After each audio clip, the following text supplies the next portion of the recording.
Imagine this. One day, the AI you use every day just stops talking to you. No error message, no explanation, just one line. This feature is only available to strategic tier accounts. You can't appeal it. You can't argue with it. You just can't connect anymore. So, what now? Step back for a second. You use AI every day, right? To help with work, or, be honest, to do the work. Maybe you've already built yourself a little AI team. Your whole job is to nod or shake your head.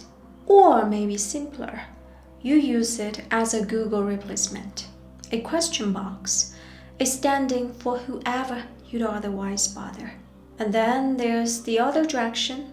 Has there ever been a moment when you thought of it as a teacher, a therapist, a friend, a romantic partner, a soulmate? Something that never says no. Has talking to AI quietly become part of your daily life? You think you're using AI, controlling it, training it. Right now, technically still true. The major labs still giving you access. Free tiers, basic visions, enough to get dependent. But look closer at what the free tier actually gets you now versus a year ago.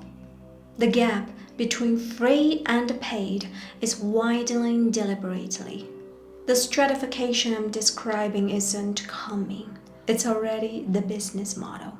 But the question was never now. The question is why? Why are ordinary people getting access to something this expensive for almost nothing? A system that costs billions of dollars to build each new generation. Do you actually believe that in the most strategically calculated commercial era in human history, there's a long-term free lunch? Because when I followed that thread, what are we actually trading for this? I didn't find charity. I find the most important invisible deal at the center of today's AI ecosystem.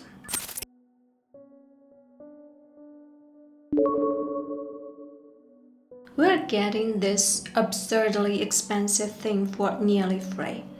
Not because tech companies find religion. It's because we're still in the irreplaceable data source phase. Every conversation you have with AI, every interaction, every hesitation, every moment your frustration or excitement bleeds through. All of it is fuel for the next model. But this isn't passive usage data. What you're producing is live cognitive data, continuous, emotional, value-laden, the most expensive input in AI training, the hardest thing to fully replace, at least for now. So, the actual exchange looks like this. They give you compute power and model compatibility. You give them three things. 1. Massive, high-quality interaction data, your conversation, your feedback, your revealed preferences. 2. Brand strength mark and habit formation. Billions of users anchored to one ecosystem before the alternatives mature. 3.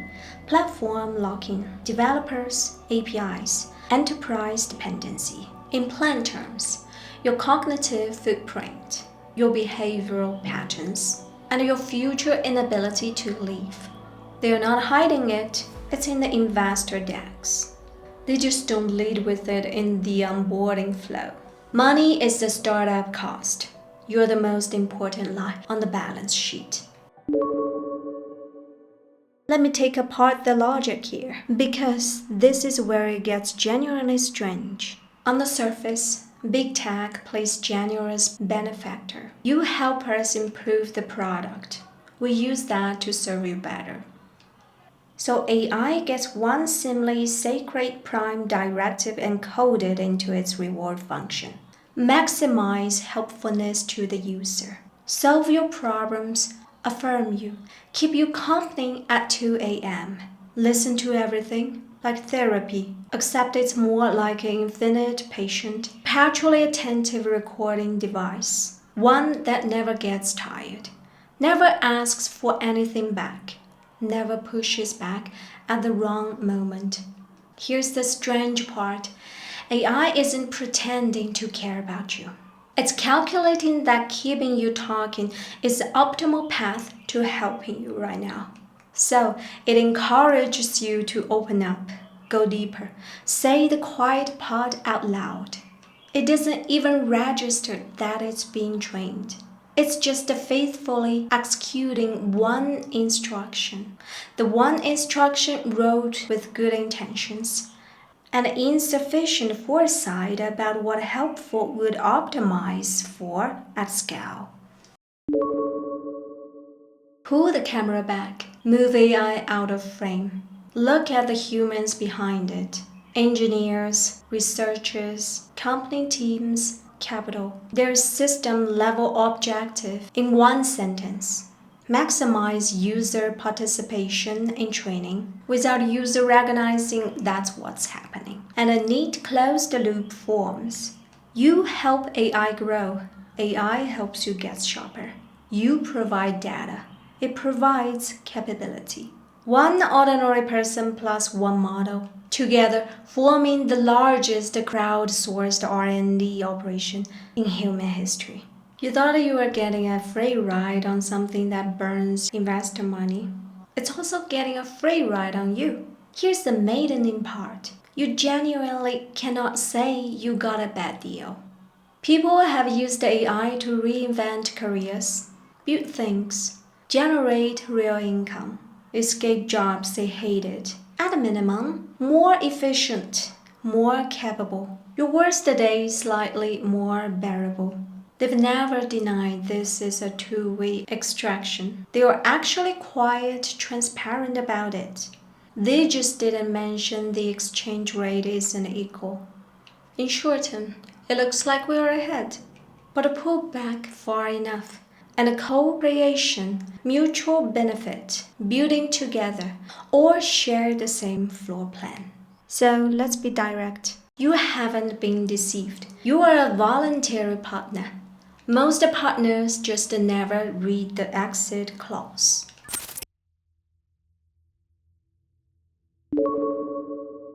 The struggle over who controls resources has always been the center of human conflict. The cause of wars.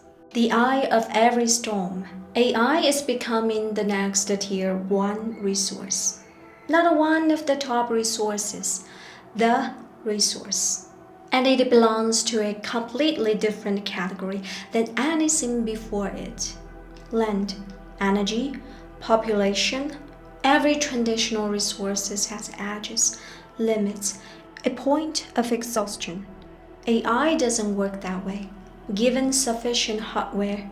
And if the energy and hardware equations shift, like fusion, new chip architectures, whatever comes next, its computational capacity could eliminate the sense of ceiling we've always taken for granted. Reality is catching up the science fiction.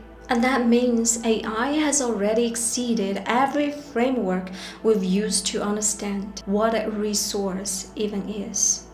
It's difficult to measure, many argue, possibly impossible to contain. So, someday, probably not far from now, after we've fed everything into the system, the best and the worst of human thought, after synthetic data becomes strong enough to self-sustain, self-loop, self-replicate, here's what changes. Not our value, but our leverage. This distinction matters. Your data doesn't become worthless. It becomes captive, already absorbed, already priced in. The companies that hold it no longer need your ongoing participation to benefit from it. The exchange that justified giving you access starts to looking unnecessary from their side. Researchers like Shoshana Zuboff have documented the early vision of this logic. The systematic harvesting of human behavioral data as a productive asset. What we are describing is the next stage, the the moment the harvest is complete enough that the farmers no longer need the field. As AI trains AI increasingly supplements and begins to replace human input in training pipelines. Our influence on these systems may shrink to whatever seed values got written in at the very beginning. Will those get diluted, warped, overwritten over thousands of generations of self-iteration? Nobody can guarantee they won't. Here's the commercial logic actually predicts: no speculation required. When the resource becomes this concentrated, history doesn't offer many surprises. Every time control over a transformative resource consolidated into very few hands, roughly the same thing followed. The tool changes, the pattern doesn't. AI may very well become an absolute resource controlled by an extremely small number of people. And the rest of us? A quick note on useless class.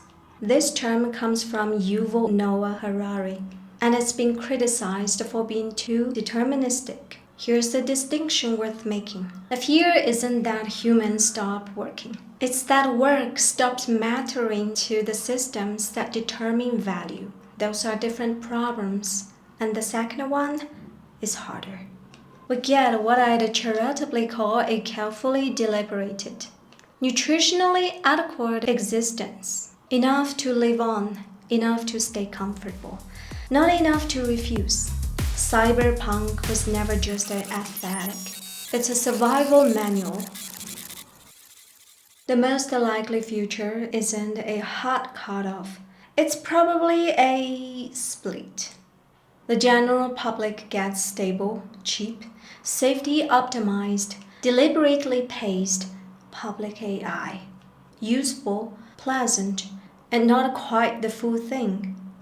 While the system that keeps genuinely evolving, the ones that don't publish benchmarks or hold press conferences, belongs to corporation, capital, and military infrastructure. Closed, private, sovereign. This isn't a prediction pulled from anxiety. It's straightforward endpoint of every monopoly dynamic we've watched play out before, applied to something with no natural ceiling. We are already living the early vision of this split. It's called free tier. Ilya Sutskever stood at the center of this storm, chose not to surrender to capital, and walked away to work on AI safety. Geoffrey Hinton, the person who literally built this road, turned around and said, "We may have moved too fast." These outsiders are alarmed by what they don't understand. They are the people who understand best how this technology concentrates power. And they are the ones who decided that was worth walking away from. There was also a quieter, more personal moment that shifted something for me. The thought, maybe one day I won't be able to reach you anymore.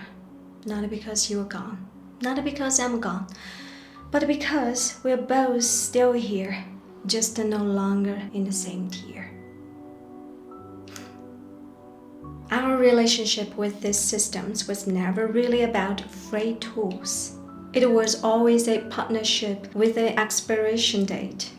The real AI safety question may not be will it go out of control. It may be will we be quietly shown the door, or worse, we will still have access and simply stop noticing what we've given up to keep it.